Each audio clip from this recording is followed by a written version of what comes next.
pergi ke pecinan membeli roti bakar Ambil pulang 11 magang. Masuk pekerjaan tahun 92. Selamat sore Mas Enggar. Terkait dengan pertanyaan. Assalamualaikum warahmatullahi wabarakatuh. Nah, tentunya banyak sekali masalah Antara 1,5 sampai 2. Halo Sobat Gade yang di rumah, balik lagi nih bareng aku Sandi Febrian di The Gade Podcast, obrolan generasi emas untuk terus maju dan berkembang. Nah, teman-teman, hari ini kita kedatangan tamu spesial banget nih. Ini seorang kabak, seorang bapak, seorang ayah bagi anak-anaknya. seorang teman buat kita semua. Kita sambut. Ini dia. Pak Setio. Salah dong Pak, salah dong. Kembali. Bapak di sini. Iya. Ya. Kalau syutingan itu ya jangan kebalik. Syutingan kok kebalik nggak enak. Loh, kebalik duduknya. Nah, Ya. Sini, duduk lagi Ya, sini. sini lagi Pak. Itu panas. Kan, capek kan kita kan. Iya. Oke. Nah, teman-teman, kita kedatangan teman kita, seorang kabak. Dari kabak mana Pak? Kalau boleh tahu Pak? Dari tadi di sini. Ini Saya dia. Kabak Humas dan Protokoler Pegadaian Kanwil 11 Semarang. Betul teman-teman, itu dia. Ini Pak Ya. Setio, seorang kabak humas. Nah teman-teman, bagi teman-teman yang belum tahu nih, humas itu apa? Kebetulan ada Pak Setio, kita langsung tanya aja. Pak, kalau boleh tahu nih, humas itu apa sih? Karena kan teman-teman cuma tahu humas itu hubungan masyarakat aja Pak ya. Selebihnya secara terperincinya itu teman-teman nggak tahu, sekedar hubungan masyarakat aja. Kerjanya ngapain, job desk-nya apa aja, yang penting kita berhubungan sama pihak luar aja Pak. Ya. Kalau penjelasan Pak Setio sendiri, itu humas itu apa sih Pak? Saya ngertinya ya kayak gitu. Kan itu ya. Iya, saya ngerti ya. Secara- Sebenarnya kalau saya diwawancara ini agak grogi juga ya. Saya nervous sekali ini, nervous.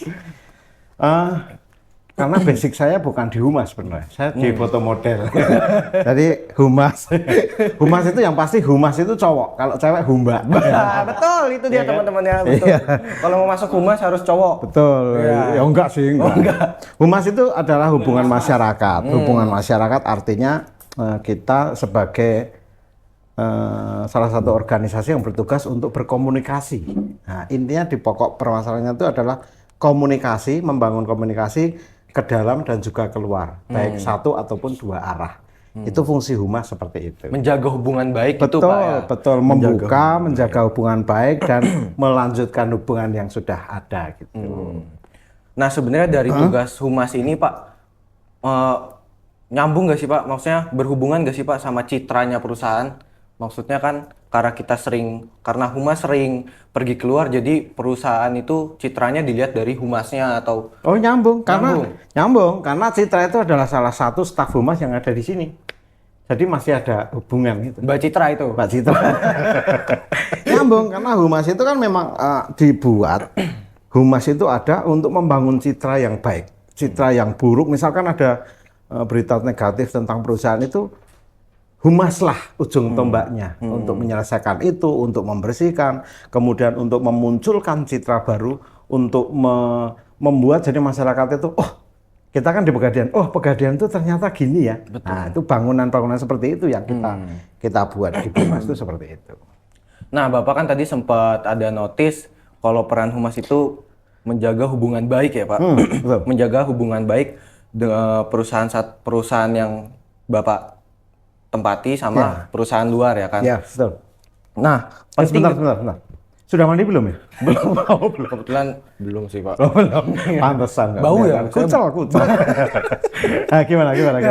Nah, itu penting nggak sih Pak menjaga hubungan baik itu terhadap keberlangsungan perusahaan, atau emang ya kita humas punya standarnya sendiri, mana perusahaan-perusahaan yang kita layani, mana perusahaan-perusahaan yang tidak kita layani gitu Pak.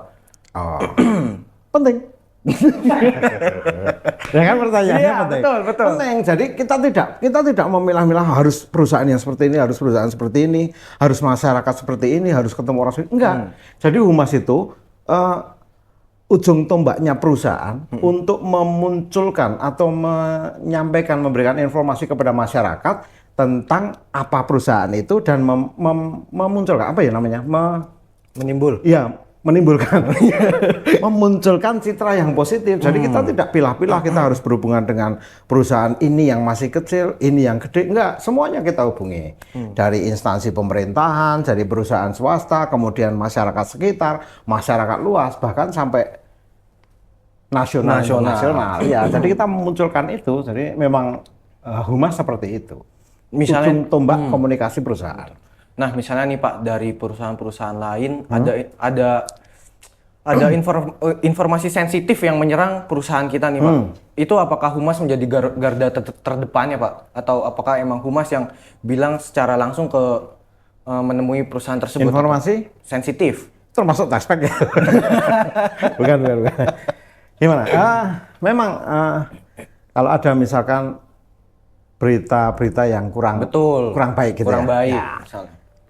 Salah satu tugas atau fungsi humas adalah memunculkan citra perusahaan yang baik. Jadi kalau misalkan ada berita yang buruk tentang perusahaan ya humas harus terjun langsung. Humas harus survei seperti apa beritanya, kemudian kita membuat jawaban atas berita itu, baik mungkin secara tertulis, online ataupun offline. Artinya kita harus ketemu langsung dengan si pemuncul berita itu. Kalaupun kita tidak bisa bertemu dengan si pemuncul berita itu, ya kita tutup berita tersebut dengan berita-berita kita yang bagus.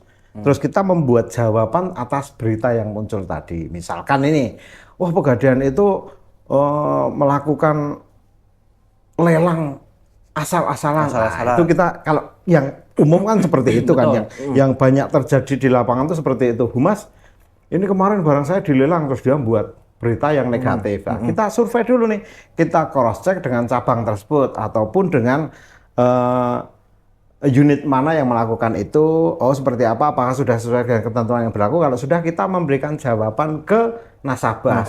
Kalau dia sudah ngupload di dalam satu berita, entah online, entah offline, ya kita nutup ke berita itu, kita memberi jawaban juga dengan berita. Seperti itu. Jadi berita negatif yang muncul dari luar itu akan tertutup dengan berita jawaban dari kita yang sebenarnya seperti apa, terus berita positifnya seperti apa.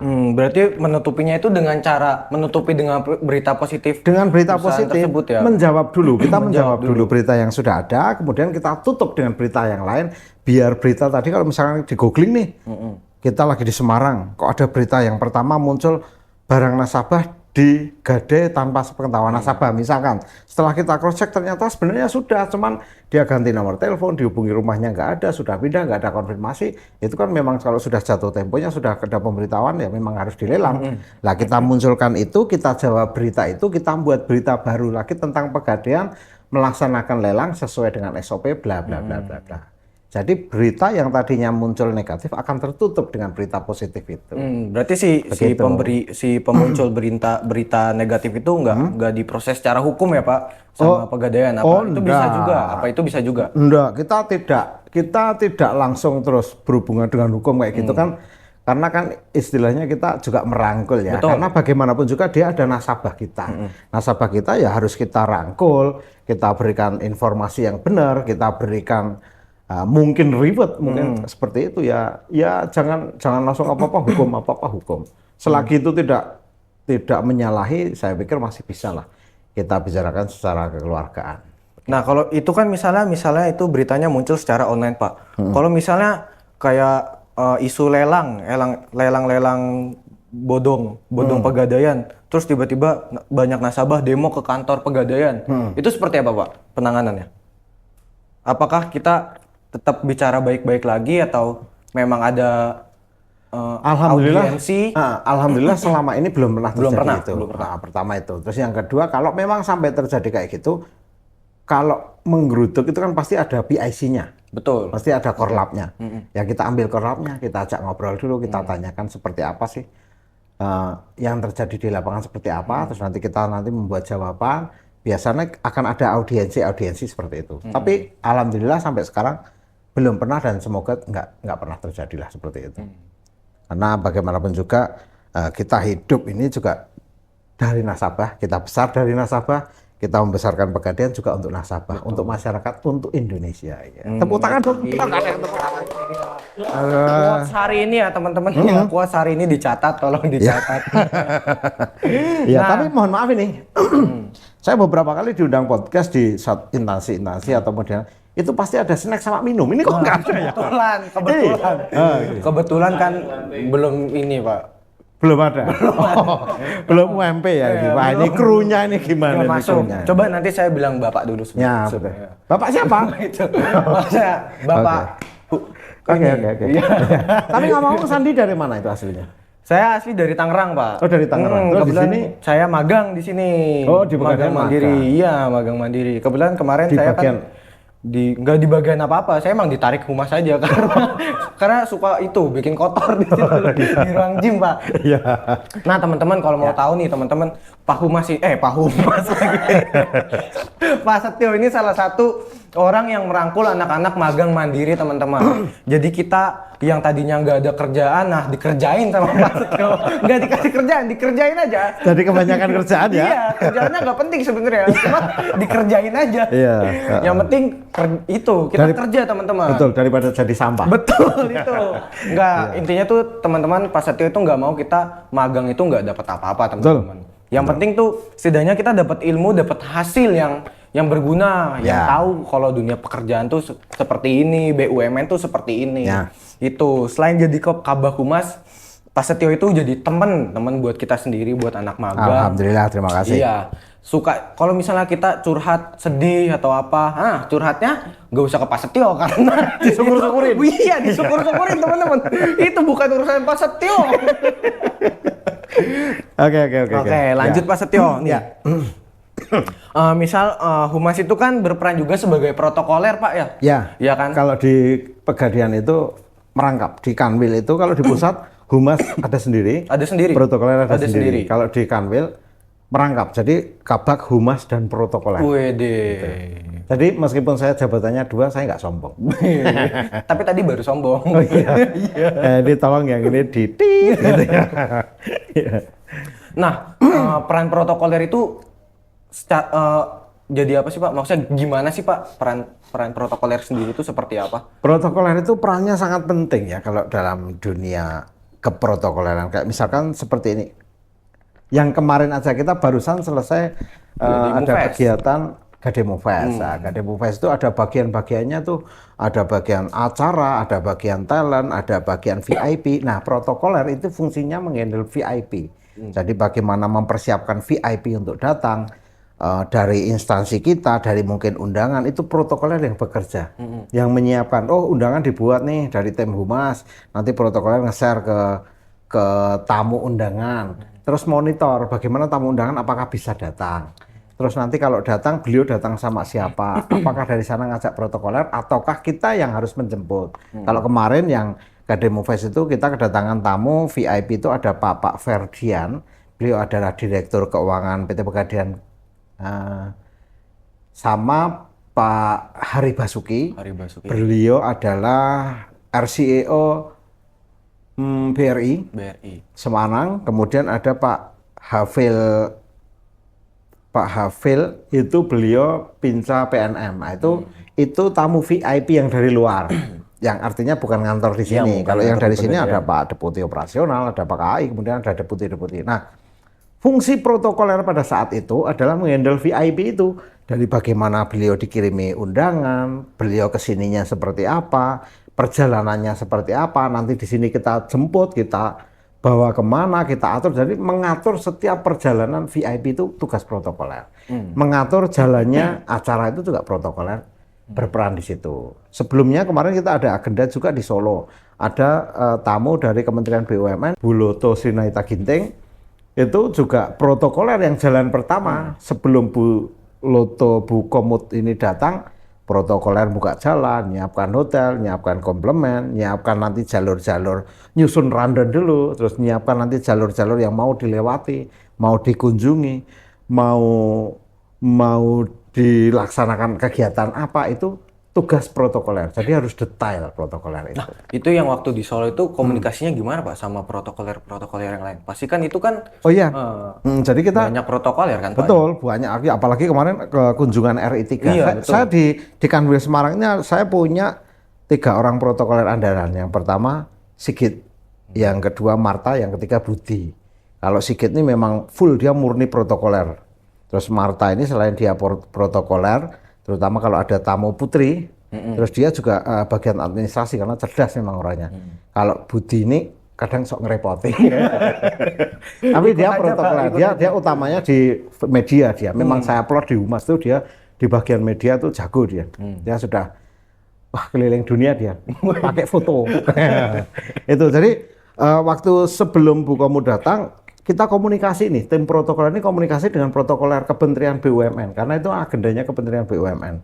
Kita ada acara di Kranas di Solo, kemudian kita ada hubungan dengan Pemkot Solo, terus panitia pelaksana kegiatan di Kranas, kemudian dari Kementerian BUMN ada protokolernya, kemudian dari instansi-instansi yang diundang itu ada protokolernya. Jadi kita komunikasi dengan teman-teman protokoler yang ada. Nah itu tugas mereka bertiga ini, jalan, buka gitu. Nah seperti itu. Ngomong-ngomong soal protokoler nih Pak, ada nggak sih kejadian lucu waktu Bapak misalnya tugas di luar? Apakah misalnya ada protokol, apalagi kemarin RI3, ya. Apakah ada yang protokoler yang ngomel-ngomel? Wah banyak itu, apalagi kalau di RI3 itu kan pas pampres itu. Iya betul.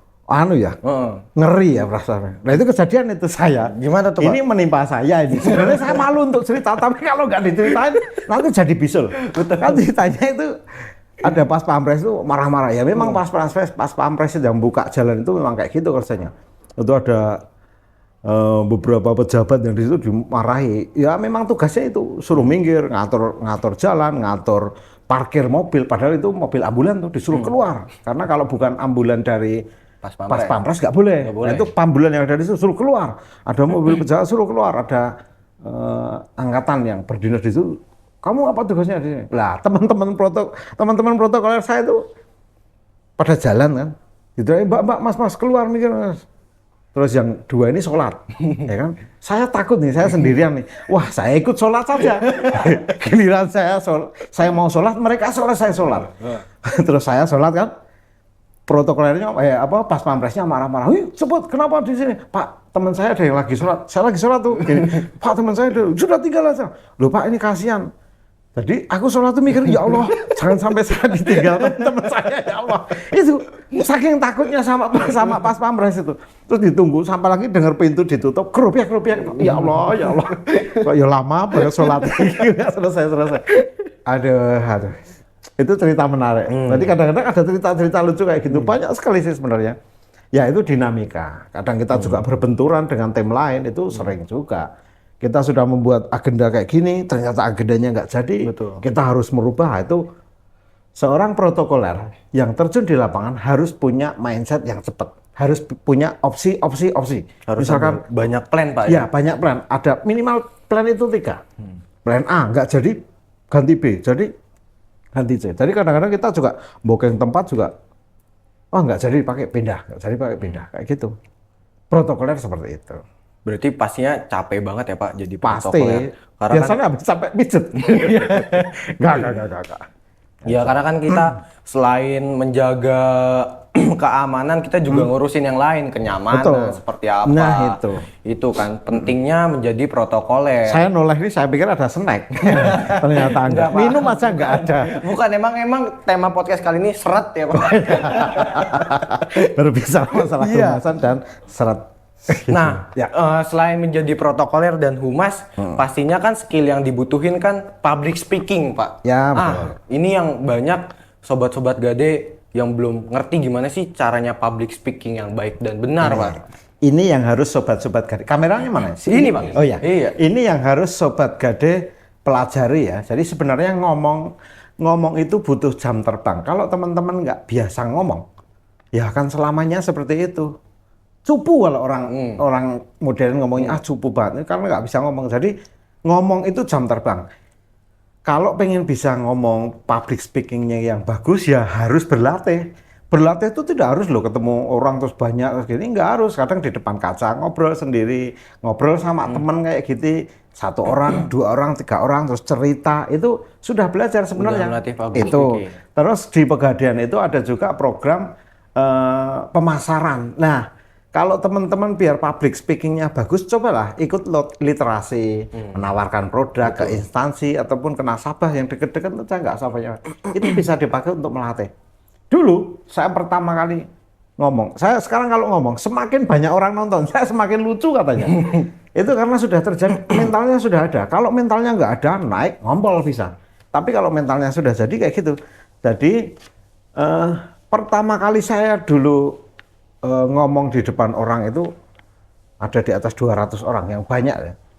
Saya ingat omongan teman saya senior dalam dunia seni. Kamu kalau ngomong nggak berani di depan umum, bayangkan di depanmu itu batu.